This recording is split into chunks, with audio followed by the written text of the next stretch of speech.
sur le massacre d'un verger. Ô Ronsard, prête-moi ta lyre et ta colère. C'était en pleine ville un verger séculaire, un coin vert et rustique oublié par le temps, et que rajeunissait chaque nouveau printemps. Avril, le roi superbe, y célébrait sa fête. Le cerisier, vêtu de blanc jusqu'aux fêtes, splendide et glorieux, fleurissait le premier. Puis, quelques jours après, le robuste pommier couvrait ses bras noueux de fleurs roses et blanches. Et l'hymne des oiseaux éclatait dans les branches, tandis que, dans le pré lumineux et charmant, s'éveillait un confus et chaud bourdonnement.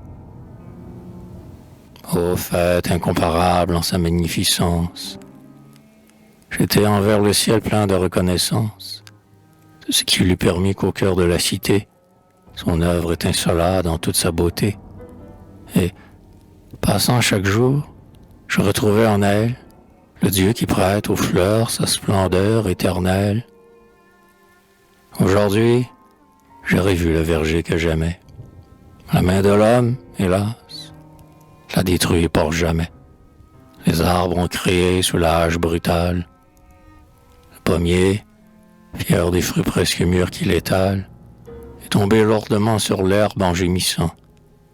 Le grand cerisier semble pleurer son sang par une large plaie ouverte dans son écorce. Triomphe du progrès, victoire de la force. Le beau verger n'est plus qu'un chantier de maçons. L'herbe folle qu'Avril emplissait de chansons, foulée, agonisante, et bientôt disparue, sans pudeur et livrée aux cuistres de la rue. Ils vont bâtir, dit-on. Déjà, fouillant le sol, l'architecte pressé met à profit ce vol.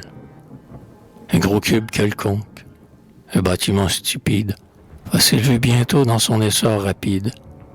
Et des badauds, épris de poutres et de grès, en iront chaque jour constater les progrès. Cela s'appellera salle de conférence.